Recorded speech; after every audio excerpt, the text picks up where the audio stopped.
Olá, vamos começar então com a nossa aula de número 9, é a nossa penúltima aula sobre o texto de Gálatas. Eu quero que você abra sua Bíblia em Gálatas capítulo 5, a partir do versículo 13, e na aula de hoje nós vamos falar sobre o que é essa liberdade, da lei da liberdade que Paulo mencionou no começo do capítulo 5, e vamos falar também sobre os frutos e as obras dentro de um contexto cristão, Vamos falar de frutos do Espírito, vamos falar sobre obras da carne, são assuntos importantes. Nós vamos tocar em alguns pontos da teologia que talvez pessoas que começam agora na caminhada cristã não conhecem, mas são muito importantes para a gente fundamentar um pensamento teológico ortodoxo acerca, inclusive, da condição humana e do impacto do pecado no mundo.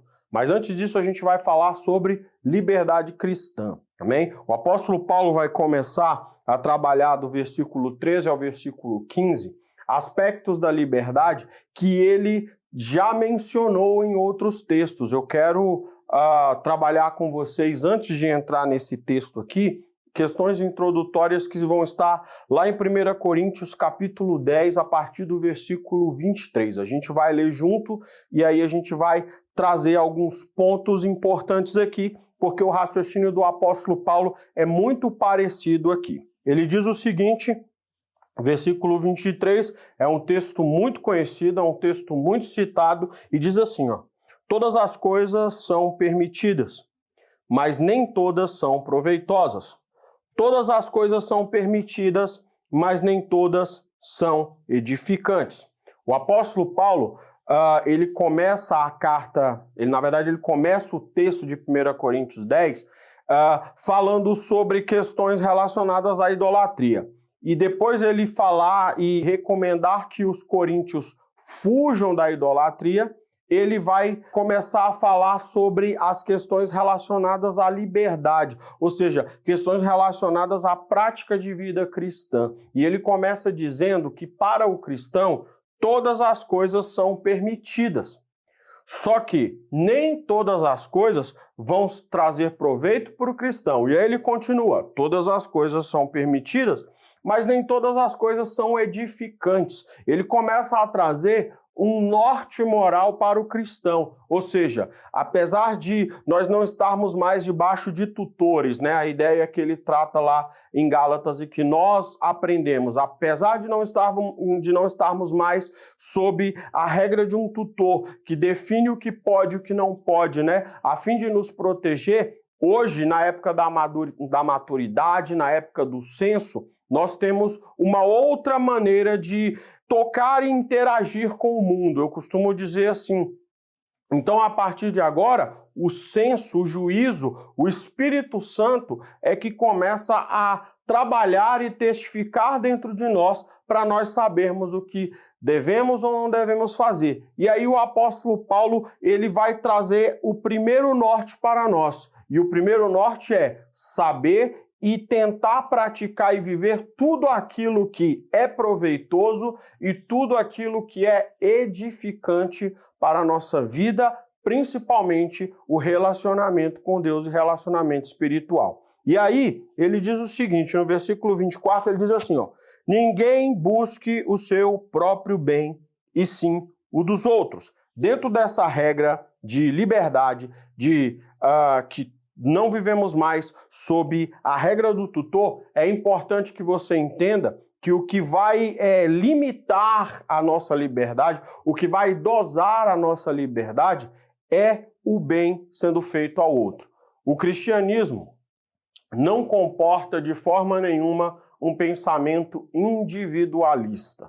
Isso é uma coisa que precisa ficar muito clara em nós, precisa ficar enxertada na nossa vida e na nossa conduta. Você não pode tomar nenhum tipo de atitude se você considerar apenas o que te afeta. Se você não considerar o que afeta os outros, você provavelmente vai estar utilizando da sua liberdade de forma errada. E aí é muito interessante, porque O apóstolo Paulo, no texto anterior a esse, ele vai falar sobre idolatria. Ele vai alertar os coríntios acerca do risco de viver uma vida debaixo de idolatria. Ou seja, uma vida em que você coloca no lugar de Deus alguém que não é Deus. Eu acho muito importante a gente estabelecer aqui alguns parâmetros sobre o que é idolatria, porque idolatria, no final das contas, é a raiz de todo o pecado, né? Se Agostinho fala que todo pecado é uma desordem no amor, você precisa entender que o amor está muito ligado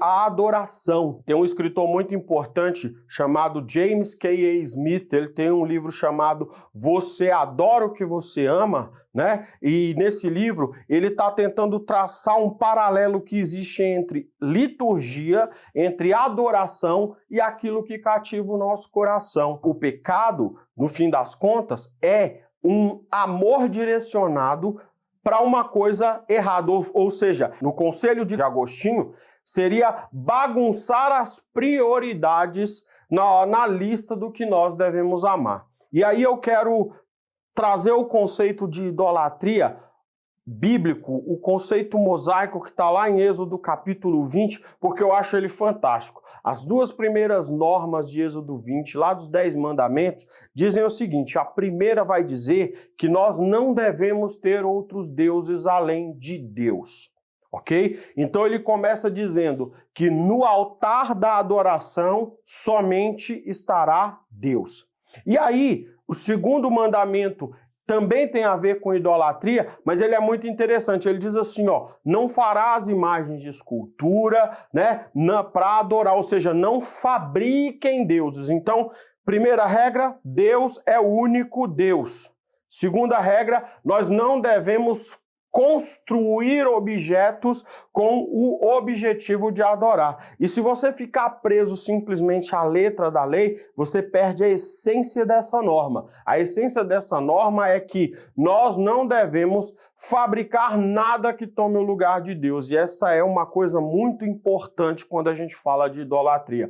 Por quê? Porque idolatria não é apenas construir esculturas físicas, mas nós podemos também construir esculturas metafísicas e inclinar a nossa adoração para isso. E o primeiro ídolo que nós devemos combater é o ídolo que existe em nós. Quando você começa a viver uma vida de modo que você vem em primeiro lugar, você está se colocando num lugar de adoração, um lugar que deveria ser de Deus.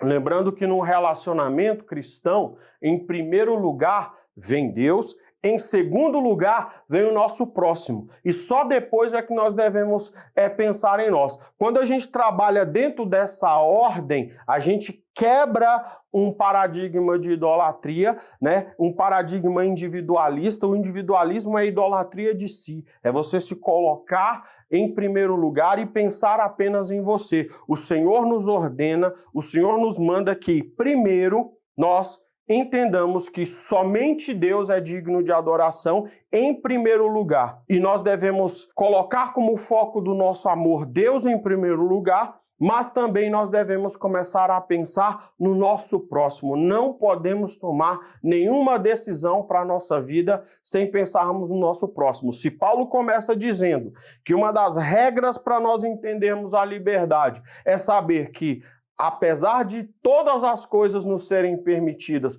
nós precisamos avaliar se é proveitoso e se é edificante. Ele começa a dizer que uma coisa edificante é pensar primeiro nos outros ao invés de nós mesmos. E aí ele continua no texto dizendo assim, versículo 25. Comei de tudo quanto se vende no mercado, sem nada perguntar por causa da consciência, pois do Senhor é a terra e a sua plenitude. Eu acho interessante isso, porque Paulo aqui ele vai dar um exemplo. Eu vou continuar lendo o texto com você e você vai ver que é muito claro o exemplo. Ele deu uma norma, ele deu um princípio. Qual é o princípio? Ninguém busque seu próprio bem e sim o dos outros. Ou seja, não viva a sua vida tentando em primeiro lugar satisfazer tudo o que lhe interessa e depois pensar nos outros. Aí ele vai adotar um exemplo para explicar como isso casa dentro da vida cristã. Então ele começa no exemplo ressaltando aquilo que ele diz no versículo 23, do todas as coisas me são lícitas. Ele diz, comei de tudo quanto se vende no mercado, sem nada perguntar por causa da consciência. Na época em que Paulo escreve isso, você precisa entender que a cidade de Corinto era uma cidade predominantemente de cultura grega, apesar de ser uma comunidade formada principalmente também por veteranos de guerra da Roma Antiga, porque os homens do alto escalão do exército romano, depois que chegavam numa idade em que eles tinham acumulado grandes conquistas, Roma costumava recompensá-los, né, com terras em lugares privilegiados para que eles pudessem desfrutar de uma espécie de aposentadoria, né? E aí o que acontecia? Corinto é uma cidade muito... o reverendo Hernando Dias Lopes ele costuma dizer que é uma cidade cosmopolita, é uma cidade como Nova York. Ela tinha um porto importante, todas as rotas comerciais passavam por Corinto, então era uma cidade muito importante até mesmo para a economia das províncias romanas naquele tempo. Então era uma cidade de muita movimentação, mas a despeito disso era uma cidade que era formada por muitos gregos, e os gregos eram pessoas extremamente religiosas. Havia alguns alimentos que eram inclusive consagrados a esses ídolos, consagrados a esses deuses falsos. Conforme a gente caminha e entende o relato bíblico acerca de religião, você começa a entender que o Deus hebreu, ele não só se dizia como Deus verdadeiro, como não reconhecia que houvesse outro Deus além dele. Você não vai encontrar isso em muitas culturas pelo mundo. Você só vai encontrar isso nas religiões cujo embrião é Abraão, né? Que é as religiões muçulmanas, a religião hebraica e a religião cristã. Ou seja, todas elas partem do pressuposto de que existe apenas um Deus verdadeiro e não existe nenhum outro tipo de Deus. Se você começa a estudar sobre religião em culturas antigas, todas elas são politeístas, e as que não são politeístas, elas não são exclusivistas. Elas sempre admitiam a ideia de que poderia haver deuses em outras civilizações. O Deus de Abraão não gosta dessa ideia, o Deus de Abraão não compactua dessa ideia, e ele diz, só existe um Deus verdadeiro, e esse Deus verdadeiro é o Deus de Abraão, de Isaac e Jacó. Dentro dessa perspectiva, quando você assimila o cristianismo, quando você assimilava o cristianismo, poderia ser que você pensasse, então, já que só existe um Deus verdadeiro, será que eu devo comer comida que possivelmente foi sacrificada a ídolos? O apóstolo Paulo, partindo da premissa que ele já trabalha no versículo 23, ele diz, todas as coisas me são lícitas. Então, se eu vou ao mercado, eu posso comer de tudo sem ficar fazendo perguntas se isso aqui foi consagrado a um ídolo ou outro, porque para Paulo, o apóstolo Paulo fala sobre isso ainda em Coríntios, ele diz que os ídolos não são nada, né? Ele reconhece, não é que existe Deus e existe outras entidades buscando o posto de deuses, isso não existe.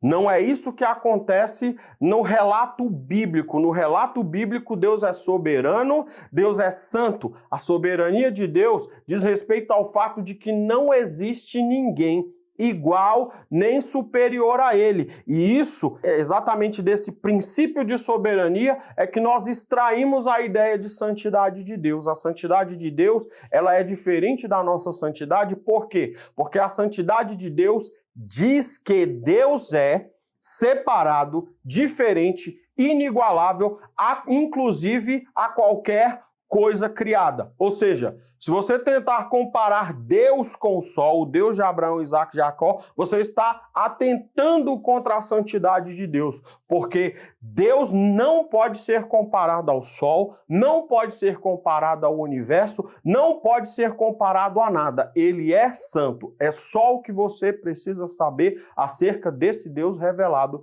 na Bíblia Sagrada. Quando Isaías entra no templo, e ele vê o Senhor no templo, e os anjos dizem que ele é santo, santo, santo, a teologia costuma dizer que esse é um símbolo de adoração que significa que Deus é santo, mais santo do que todos os santos, ou seja, ele é incomparável, ele é inigualável, não é que não há nenhum Deus igual a ele, não há nada igual a ele. Essas revelações são importantes. Essas coisas são importantes até para a gente entender essa mecânica. Só que aqui o apóstolo Paulo está dizendo o seguinte: como eles não são nada, eu posso ir ao mercado, comprar de tudo e comer de tudo. Sigo minha vida, todas as coisas me são lícitas. Só que aí ele continua. Ele diz no versículo 26, pois do Senhor é a terra e sua plenitude, e aí no 27 ele diz assim, ó, se, né, partícula condicionante, se, portanto, algum incrédulo vos convidar e quiserdes ir, comei de tudo que vos foi servido, sem nada perguntar por motivo de consciência. Mas se alguém vos disser, isso foi oferecido em sacrifício, então não comais, por causa daquele que vos advertiu e por motivo de consciência. O que ele está dizendo agora? Alguém te convida para comer numa festa, você vai a essa festa e come. E Paulo diz, come de tudo, não fique preocupado com consciência. Deu vontade, viu que tá legal, a cara tá boa, vai lá e come. Agora ele diz, mas se alguém apontar, olha, isso daqui é sacrificado aos ídolos, aí ele fala, aí você não come. Mas não coma não é porque não é permitido para você comer. Olha só o que ele vai dizer, versículo 29.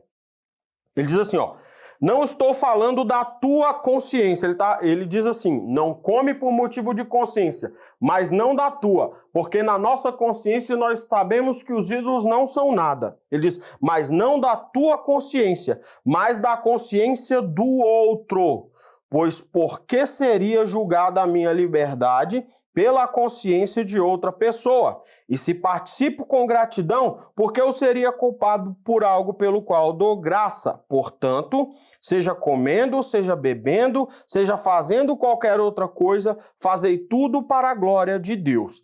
Parece ser um raciocínio confuso, mas eu vou te explicar o que o apóstolo Paulo está querendo dizer aqui. Ele está querendo dizer o seguinte, se as regras são, posso fazer de todas as coisas, desde que haja edificação, e eu não devo viver a minha vida apenas pensando em mim, se eu estou numa festa, tem comida sacrificada aos ídolos e alguém reconhece isso, para não escandalizar essa pessoa, não é por causa da minha consciência, mas para não escandalizar essa pessoa, eu não devo comer.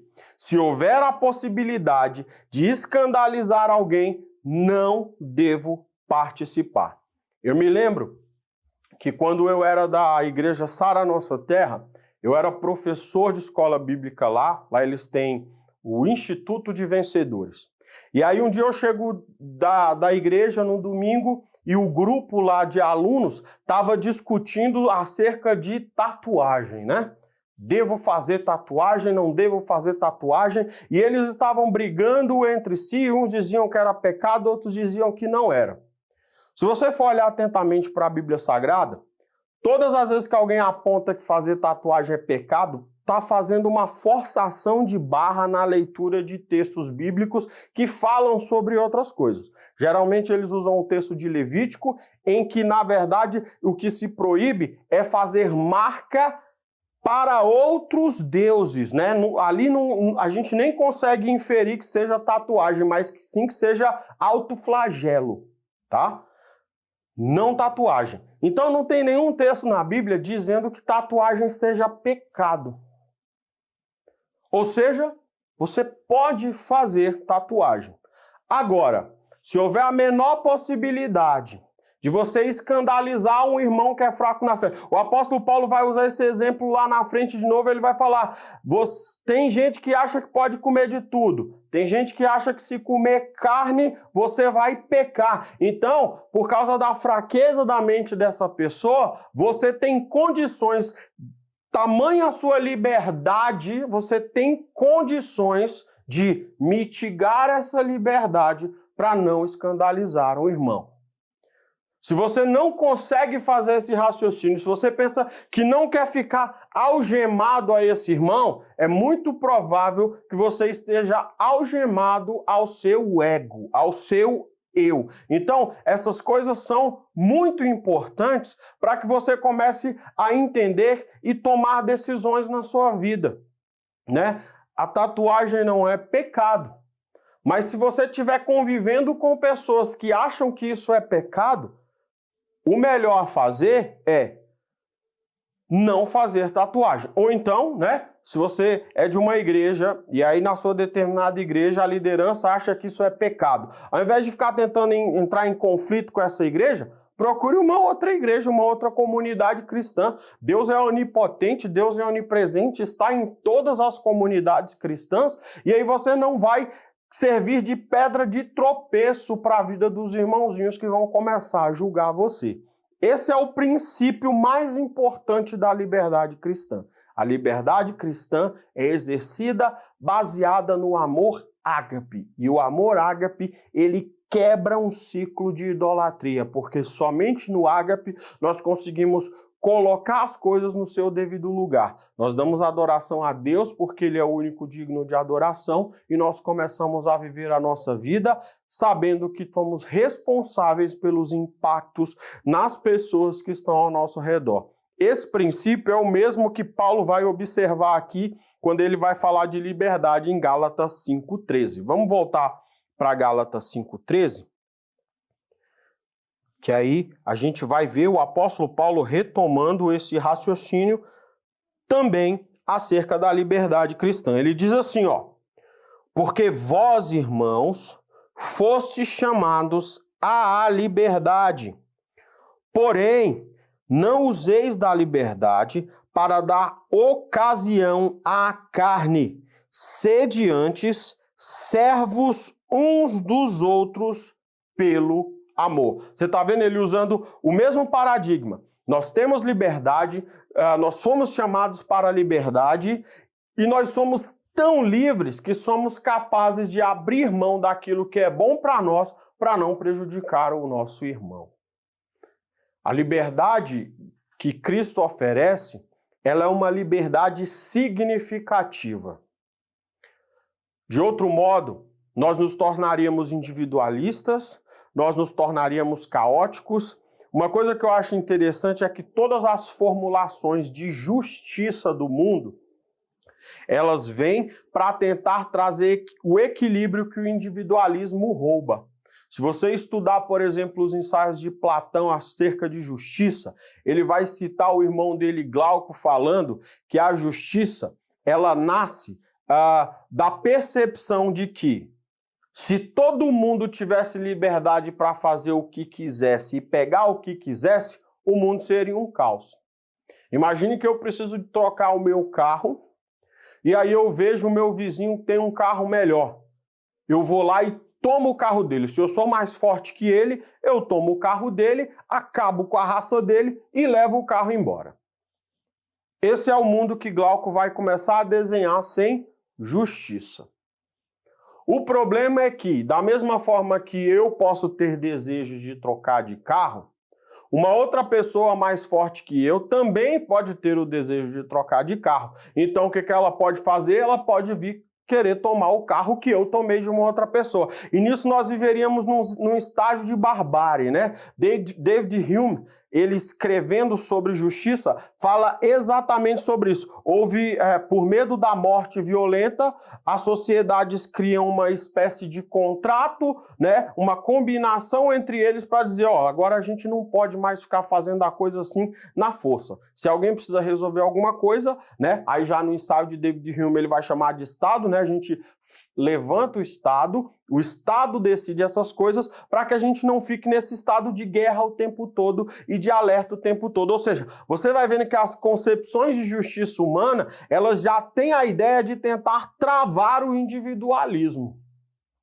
Nietzsche, quando propõe, né, um mundo de caos, né, Nietzsche ele acha que esse mundo ordenado é uma ilusão, é uma mentira. Ele vai dizer, por exemplo, que justiça e moral são invenções de pessoas fracas para parar as pessoas fortes, porque as pessoas fortes podem vir e destruir tudo, pegar o que quiserem, fazer o que quiserem. Ele diz que é assim que o mundo deveria ser vivido por pessoas fortes. O cara tem que viver no máximo de sua potência, né? O que ele quer, ele pega, o que ele deseja, ele quer e vai lá e usufrui, e não deveria dar satisfação a ninguém. Aí Nietzsche fala que vem os fracos, né? Vem os que não são nada, os que não dão conta desse mundo, né? E aí começam a criar regra, né? Começam a criar regra para a justiça, regra de moral, todas essas coisas, né?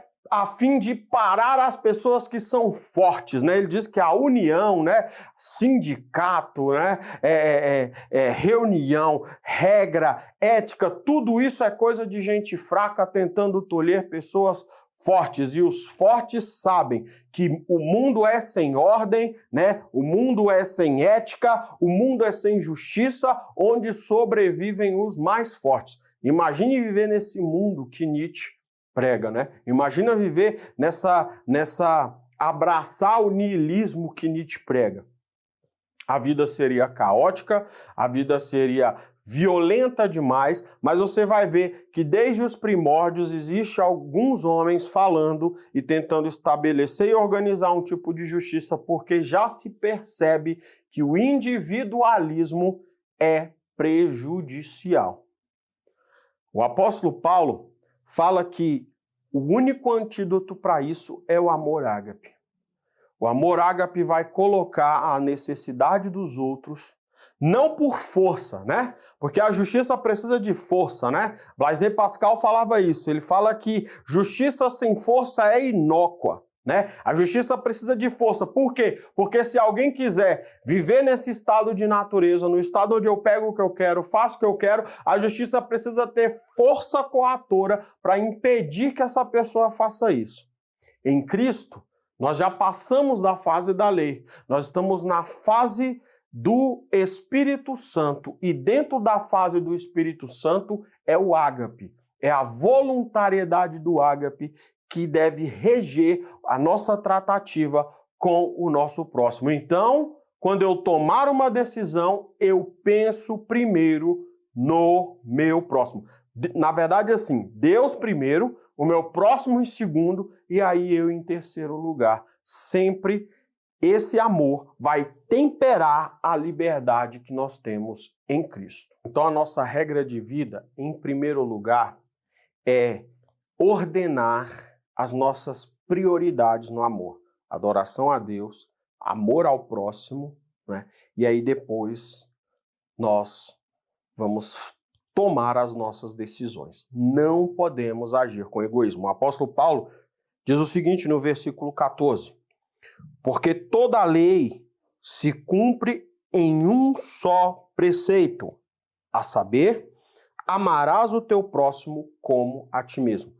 Você vê que Paulo está trazendo aquela ideia que o próprio Cristo estabeleceu quando resumiu os mandamentos. Alguém pergunta para ele, qual é o principal mandamento? E aí, Jesus Cristo diz que de 2 mandamentos, né, se origina toda a lei. Quais são esses mandamentos? Exatamente, amar a Deus acima de todas as coisas, ou seja, colocar Deus no lugar de adoração e amar ao nosso próximo como a nós mesmos, ou seja, tudo aquilo que nós gostaríamos que acontecesse conosco de bom, todo tipo de respeito que nós achamos que merecemos, todo tipo de lealdade, de dignidade que nós achamos que merecemos, de consideração, tudo isso deve ser dispensado ao nosso próximo. Isso é muito interessante porque C.S. Lewis, quando ele explica a Trindade, eu acho muito lindo a parábola que ele elabora para isso. Ele diz que a Trindade funciona mais ou menos como uma dança elegante de salão, né? Você imagina que C.S. Lewis, como era inglês, né, como era britânico, devia estar falando de alguma dança de salão relacionada à música clássica, como a valsa, né? Onde tem um condutor, né? E o condutor, ele vai transitando em volta daquele que tem que conduzir. Ele fala que o Pai, o Filho e o Espírito Santo interagem com uma dança, né? De modo que um dá prioridade ao outro. Você vai ver Jesus Cristo falando sobre isso. Ele fala: Pai, glorifica o teu Filho, assim como o teu Filho te glorifica. Ou seja, nenhuma das três pessoas da Trindade fica tentando ser o centro, mas eles, porque o ágape é a essência do que eles são, eles estão sempre, né, transferindo glorificação ao outro. Então faz com que eles tenham uma relação que se move como uma dança, não é uma relação estática. Toda pessoa que busca ser o centro do universo tenta criar relações estáticas para ele, né? Tenta ser ele o centro, todo mundo orbita, é ele que quer ser honrado, é ele que quer ser respeitado. E se nós vivermos dessa forma, nós vamos acabar percebendo que no final das contas ninguém será honrado. Porque se você quer em primeiro lugar ser honrado, o outro também vai querer em primeiro lugar ser honrado. E disso é que a gente vai começando a gerar conflitos e problemas no nosso relacionamento. Deus veio para resolver o problema, Jesus Cristo morreu para que nós resolvêssemos o problema do relacionamento com Deus. E o problema do relacionamento com Deus foi desordem no amor. E essa desordem, depois de organizada acerca de quem é Deus e do que Deus merece, nós precisamos entender que fomos feitos também para honrar o nosso próximo. O apóstolo Paulo, assim como Jesus Cristo, que diz que os dois grandes mandamentos são amar a Deus acima de todas as coisas e amar o seu próximo como a ti mesmo, daqui ele fala a mesma coisa, e aí ele segue no versículo 15 dizendo: se vós, porém, vos mordeis e devorais uns aos outros, vede que não sejais mutuamente destruídos. Ele fala, se você ficar pensando no seu, né, aquela regra básica, farinha pouca, meu pirão primeiro, vocês vão destruir-se mutuamente. Ninguém ganha com isso. Mas numa sociedade em que nós nos sujeitamos uns aos outros, numa sociedade em que nós honramos uns aos outros, numa sociedade onde nós tomamos a decisão de não causar mal ao outro, nós vamos estabelecendo o reino de Deus, vamos estabelecendo uma sociedade mais elevada, de modo que não vamos estar destruindo uns aos outros mutuamente. Isso é um raciocínio lógico que o apóstolo Paulo trabalha aqui e é o raciocínio da cultura do reino de Deus, porque tem muita gente que acha que o reino de Deus ele aparece por osmose, é como se fosse um reino mágico. Não, o reino de Deus funciona da mesma forma que funciona qualquer sociedade, a partir de uma cultura. Só que a cultura no reino de Deus é uma cultura melhor. É uma cultura que ela vai matar o egoísmo, ela vai matar a ganância, né? O capitalismo, o pai do capitalismo, Adam Smith, fala que da ganância vem coisas boas. Deus vai dizer outra coisa. Da ganância não vem nada de bom, da fome de dinheiro, da sede de poder, não vem nada de bom, só vem corrupção e destruição. E perseguindo essas coisas, perseguindo alimentar o meu ídolo, e o meu ídolo sou eu mesmo, eu estou destruindo a mim mesmo, estou destruindo o meu irmão e estou destruindo qualquer chance de viver numa sociedade mais justa, numa sociedade respeitável e numa sociedade bondosa. Nós somos o único tipo de pessoas que apregou a paz ameaçando uns aos outros. Isso é uma forma de destruir o que Deus criou e as sociedades que nós vivemos. A Nova Jerusalém não trabalha dentro desses parâmetros. Agora, depois de entender essas questões relacionadas à liberdade, o apóstolo Paulo vai falar sobre obras da carne e frutos do Espírito. Eu quero ler alguns textos com você e depois eu quero fazer uma explicação importante. Lá no versículo 16 de Gálatas 5, ele diz o seguinte: digo, porém, andai no Espírito, e jamais satisfareis a concupiscência da carne, porque a carne milita contra o Espírito, e o Espírito contra a carne, porque são opostos entre si, para que não façais o que porventura seja do vosso querer. Preciso te explicar algumas coisas importantes sobre carne e espírito. Muitas pessoas, quando vem o apóstolo Paulo falando carne, você obviamente começa a achar que Paulo está falando da nossa matéria. E esse raciocínio, ele está incorreto. E a gente precisa quebrar esse paradigma. Por quê? Porque pensar na carne, né, nessa carne física, nesse mundo físico, né, como um mundo ruim e totalmente sem salvação, é um tipo de pensamento grego. Mais especificamente, é um pensamento platônico, né? A gente teve uma aula falando sobre alegoria, e Paulo utilizou uma alegoria, e quando eu fui dar o exemplo de alegoria, eu usei o exemplo da alegoria da caverna de Platão, né? Onde ele vai dizer que alguns homens estão acorrentados de costas para dentro de uma caverna, de costas para a entrada da caverna, e lá de fora projeta-se uma luz. E eles veem as sombras das pessoas e das coisas que passam na entrada da caverna, projetada de frente para eles, e eles imaginam que aquilo ali é o mundo, né? As sombras são o mundo. Aí ele diz que um daqueles homens consegue se soltar das correntes, ele vai até lá fora e descobre que as sombras não eram o mundo, eram apenas sombras, eram formas distorcidas e não perfeitas do mundo lá fora. Platão, quando ele escreve e fala dessa alegoria, ele está querendo explicar o mundo como ele vê. Platão dividiu o mundo em dois tipos de mundo. Tinha o mundo ideal, que era o mundo representado, né, pelo que projetava-se como sombra, né, o mundo real, né, o mundo que é perfeito, né, o mundo das ideias, né, o mundo que não poderia ser tocado. Esse era o mundo ideal.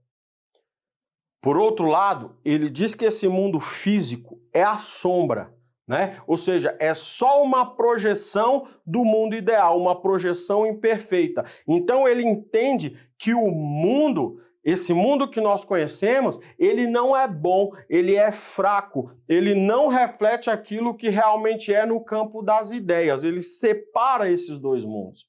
É por isso, por exemplo, que quando o apóstolo Paulo fala de ressurreição dentro da comunidade de Corinto, também fala em Atos 17 no Areópago, quando ele fala de ressurreição, ou seja, regeneração desse corpo, os gregos se escandalizam com isso. Por que eles se escandalizam? Porque eles acreditavam que o físico é inferior. Então eles pensam, está falando de um Deus, ok, um Deus super forte, tudo bem. Aí esse Deus morreu, ok. Morreu e ressuscitou em carne de novo? Não, isso não pode estar certo.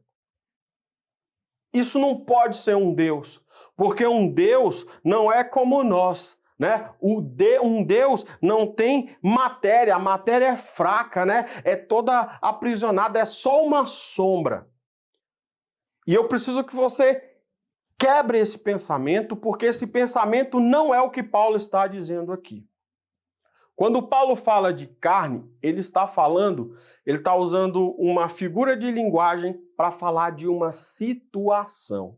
E aí nós precisamos voltar para o Éden.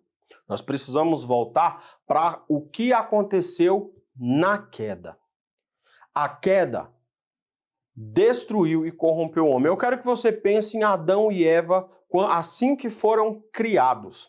Tem uma coisa muito importante que nós precisamos entender, é que quando Adão e Eva foram criados, eles foram os primeiros e únicos seres humanos até Cristo a experimentarem uma vida totalmente sem pecado. Adão e Eva, quando foram concebidos, neles não havia pecado. Neles havia uma inocência que ninguém mais foi capaz de experimentar. Quando eles caíram, comprometeram as coisas criadas. Quando Paulo fala de carne, ele fala dessa queda. E aí eu preciso citar para vocês dois teólogos clássicos muito importantes, que são talvez os dois pensamentos mais importantes acerca disso quando falam nas suas doutrinas de salvação, que são João Calvino e Jacó Armínio. João Calvino escreveu um tratado muito importante que ele denominou de As Institutas.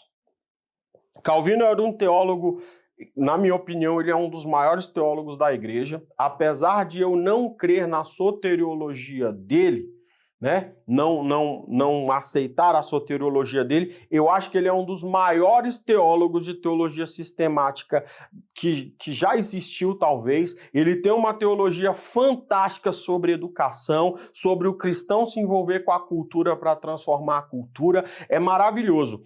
E Calvino, ele escreveu um pensamento muito importante na sua soteriologia, que mais tarde foi resumido pelos seus seguidores, após o Sínodo de Dort, como os 5 pontos do calvinismo. Ou seja, são 5 ideias básicas que resumem o pensamento acerca das doutrinas de salvação, ou seja, a soteriologia de João Calvino. Entre esses 5 pontos, ele vai falar de um ponto chamado de depravação total.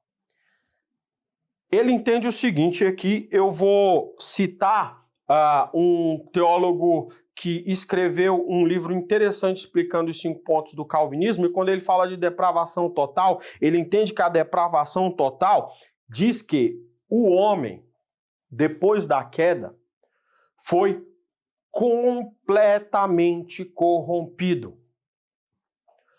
E por estar completamente corrompido, não tem condições de voltar a sua fé, a sua crença para o Cristo Salvador sozinho.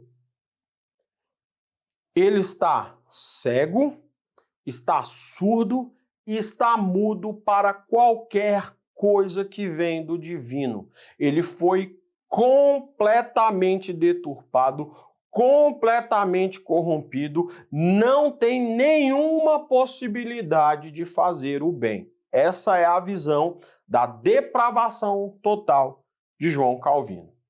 De modo que ele diz que, e é por isso que ele acredita que em eleição condicional, ele diz que algumas pessoas, só algumas, recebem uma fé, né? A fé que é um dom do Espírito Santo. Ele entende que essa fé como dom do Espírito Santo, ela é dada aos seres humanos, ela é dada a alguns homens para que eles possam crer e então serem salvos, não para todos. Então ele não acredita em livre-arbítrio. Por isso que a teologia reformada, né? A gente chama de teologia reformada, ou seja, toda a estrutura teológica criada a partir dos movimentos de reforma protestante que começaram na Suíça com João Calvino, eles entendem que não existe possibilidade de escolha livre do homem. Se o homem tiver uma escolha, ele sempre vai escolher o mal, porque ele foi completamente corrompido. Essa situação de depravação total é o que o apóstolo Paulo chama de carne, e essa é a interpretação de Calvino. Mas eu disse para você que eu vou falar também sobre Jacó Armínio, porque Jacó Armínio está mais alinhado com o que eu vejo nas escrituras acerca disso, e ele também, né, os seus discípulos, porque Jacó Armínio acabou morrendo muito cedo, né? Ele começou a elaborar a sua teologia e logo que ele foi elaborando os seus estudos, ele acabou falecendo, mas os seus seguidores escreveram também 5 pontos de defesa da sua soteriologia, né? E dentro desses pontos, ele também tem um ponto chamado de depravação total. Só que, diferentemente de Calvino, Armínio entende que essa corrupção ela foi extensiva, né? Ela foi extensiva, mas ela não acabou com o bem. Ela apenas o corrompeu dentro do homem. Você consegue entender a diferença? Se com Calvino é como se a possibilidade do bem tivesse sido completamente destruída, na total depravação, segundo Jacó Armínio, esse bem foi apenas corrompido, né? Foi uma depravação extensiva e corruptora, né? Ou seja, houve uma corrupção do bem e não uma destruição do bem no mundo. De modo que, e aí é assim que, inclusive é assim que eu confesso em soteriologia, né? Ouvindo a palavra de Deus, o homem tem condição de reconhecer seu erro ou não. Reconhecendo o seu erro, ele se volta para o Cristo da cruz para aceitá-lo como seu único e suficiente Salvador. Essa é a teologia, a soteriologia de Armínio. Mas, uma coisa que eu acho interessante, não interessa se é calvinista ou arminiano. Ambos concordam que, após a queda, nós entramos num estágio de depravação. Nós entramos num estágio de fazer o que é mal. E quase todas as vezes nós vamos escolher fazer o que é mal. A diferença é que Calvino diz que como o bem foi destruído, nós pecamos por necessidade. Armínio diz que nós pecamos porque fomos corrompidos, mas não temos a necessidade, não sentimos a necessidade de pecar, apenas uma inclinação porque estamos separados e afastados de Deus. Esses estágios, seja na ideia calvinista ou na arminiana, é que nós precisamos entender como carne aqui. A carne não é esse corpo aqui, porque esse corpo aqui vai ser glorificado. Nós aceitamos ao Senhor Jesus Cristo, quando Ele nos chamar, esse corpo vai ser glorificado. Vai haver uma santificação consumada desse corpo. Isso é uma coisa que a gente precisa entender. Ela faz parte da nossa regra de vida. Por quê? Porque foi o que aconteceu com Cristo. O apóstolo Paulo em Colossenses fala que Cristo é o primeiro a ressuscitar dentre os mortos, é o primeiro a experimentar o processo de santificação total. Nós, quando formos chamados, esse corpo aqui experimentará uma santificação total. Deus tem planos para o que Ele criou. É por isso que Ele vai estabelecer uma nova Jerusalém aqui. Amém? Essas são coisas importantes, estão no texto bíblico, são revelações importantes. Então, quando você lê e Paulo fala de carne, você precisa entender como aquela parte, aquela situação em que, por causa do pecado, nós não podemos fazer um bom julgamento. O apóstolo Paulo, a gente lê de novo no versículo 16, diz: andai no Espírito e jamais satisfareis a concupiscência da carne. Se a carne tem uma inclinação para fazer o que é mal, o antídoto é andar no Espírito. O Espírito Santo, ele foi nos dado em primeiro lugar para isso. Outra coisa importante, nós precisamos entender qual é o papel do Espírito Santo. Quando Jesus Cristo, lá em João capítulo 14, fala que é necessário que ele vá, ele diz, é necessário que eu vá para que o outro Consolador venha. O termo grego que é traduzido para consolador é o termo grego paráclito. O paráclito, a palavra paráclito, ela traz a ideia de um advogado. Mas não é um advogado que fica defendendo uma pessoa que fez coisas erradas. Não é isso.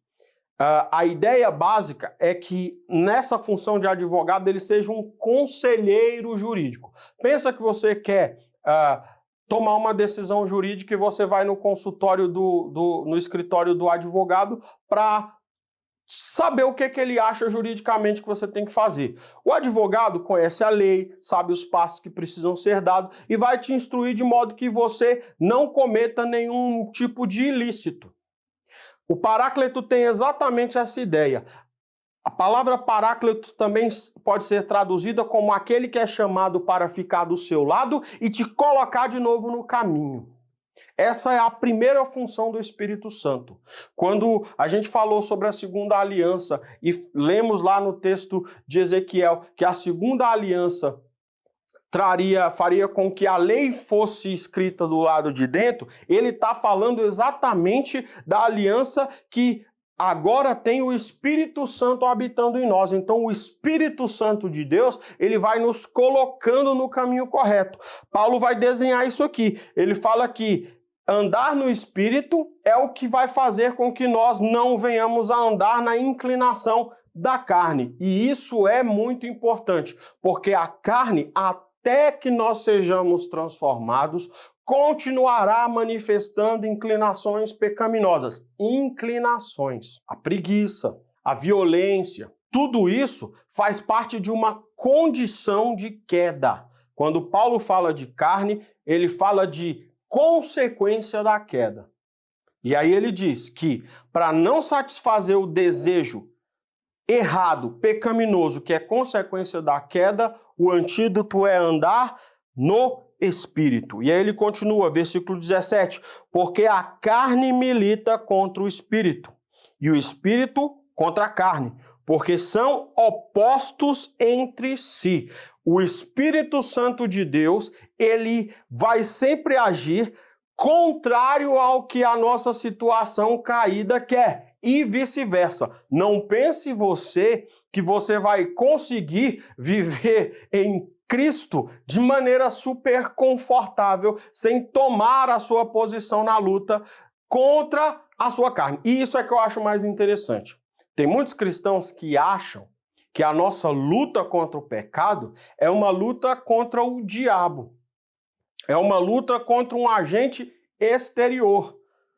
Jesus Cristo fala em João capítulo 16, ele diz que ele primeiro faz um discurso sobre perseguição, que os discípulos seriam perseguidos, alguns deles seriam mortos, eles iriam enfrentar muita perseguição e essa perseguição traria sofrimento. Mas aí ele diz uma coisa fantástica, porque isso é o mundo se levantando. Esses são os sistemas de Satanás se levantando contra a igreja. Mas no final do discurso ele diz, tenho dito isso a vocês, para que em mim vocês tenham paz. No mundo tereis aflições, mas tende bom ânimo, eu venci o mundo. E ponto final. Me incomoda, às vezes eu vejo alguns pastores que dizem assim, venci o mundo, vocês também vão vencer. Não, o mundo foi derrotado. Satanás foi derrotado. Amém? Qualquer tipo de coisa que te impeça de ter relacionamento com Deus tem a ver com você, tem a ver conosco, tem a ver com essa situação de queda. Satanás não pode tomar a tua coroa.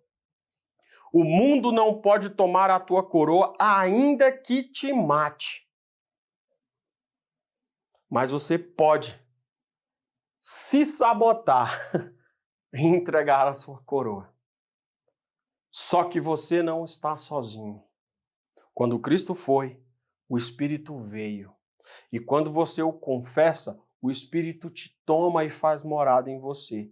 E ele não vai te deixar sozinho. Além do Espírito, tem os irmãos ao nosso redor, né? A gente vai falar na próxima aula sobre a importância que tem na congregação para que nós possamos chegar à terra prometida, para que nós possamos chegar à Nova Jerusalém. Mas por hora você precisa entender isso aqui. O Espírito Santo de Deus, ele veio para te colocar no caminho e só quem te sabota é você, porque o mundo foi nocauteado e vencido. Satanás foi nocauteado e vencido. Eles não têm poder contra você. Eles não podem tirar o que Cristo conquistou para você na cruz do Calvário.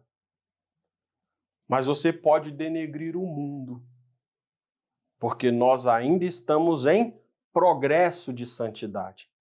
A salvação acontece num ato só. Romanos capítulo 5, versículo 1 diz que nós somos justificados mediante fé. Mas a santificação, ela é progressiva e ela vai acontecendo de fé em fé, né? Todos os dias. até que cheguemos no ponto em que seremos plenamente santificados, quando nossos corpos serão transformados e glorificados e o pecado não mais poderá nos alcançar. Amém? Isso é importante entender, porque agora o apóstolo Paulo vai falar, e esses são os agentes. Ele introduziu os dois agentes, carne, ou seja, nossa situação transitória, né, de pecadores em santificação, e o Espírito, que é o agente dessa santificação. Se nós tentarmos viver de autojustiça, essa sempre foi a ideia da carta. Se nós eliminarmos o fator Cristo, o fator divino das nossas vidas, nós vamos criar um grande problema. Por quê? Porque na autojustiça, na nossa condição de autossuficiência, nós vamos rumar para um caminho. A nossa dependência da intervenção divina, através do Deus que amou o mundo e deu seu Filho para nos justificar, e através do Espírito Santo que vem para nos colocar no caminho todas as vezes que nós estivermos declinando, nós vamos alcançar um outro caminho. E é disso que Paulo vai falar quando ele falar agora de obras e de Espírito. Então aqui, no versículo 18, ele diz assim, mas se sois guiados pelo Espírito, não estáis sob a lei. Raciocínio que eu acabei de falar. Lei, autojustiça, carne. Você sozinho, tá? Justificação, Jesus Cristo, auxílio do Espírito Santo.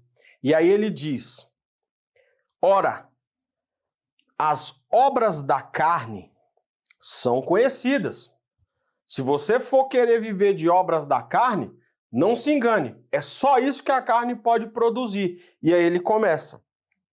Prostituição, impureza, lascívia, idolatria, feitiçarias, inimizades. Ele está falando aqui, eu acho interessante que primeiro ele fala dos pecados contra o corpo, né? Prostituição, impureza, a lascívia, né? A lascívia é a manifestação pecaminosa do desejo sexual, né? O desejo sexual ele tem um propósito criado por Deus, né? E aí você tem a lascívia, que é um descontrole. O apóstolo Paulo em Colossenses fala que no fim das contas, o pecado ele desenfreia os nossos apetites, né? Qualquer que seja, né? O apetite, né, no sentido literal, né, o apetite por comer, né, comida, é a glutonaria, né? E o apetite na área sexual desenfreado é a lascívia. E aí ele fala agora da corrupção do nosso relacionamento com Deus. Ele diz assim no versículo 20, idolatria, feitiçarias. E agora ele fala do nosso relacionamento com o próximo. Inimizades, porfias, ciúmes, iras, discórdias, dissensões, facções, invejas. Aí ele fala do apetite normal, né? Bebedices, glutonarias e coisas semelhantes a estas, a respeito das quais eu vos declaro, como já outrora vos preveni, que não herdarão o reino de Deus os que tais coisas praticam. Paulo está dizendo o seguinte, a rota dos que querem eliminar Cristo da sua vida religiosa é pecado. E o pecado vai te levar a passar longe da herança que Jesus Cristo conquistou para você na cruz do Calvário. Ele afirma que o desfecho é esse. Os que praticam as obras da carne, os que querem viver de autojustiça, não têm condições de fazê-lo. A carne, ou seja, a situação sem Deus, ela é completamente catastrófica. E o final dela é esse. Os que praticam essas coisas, os que vivem por essas coisas, os que vivem pelas obras da carne, não podem herdar o reino dos céus. É isso que eu tinha por hoje. Fiquem com Deus.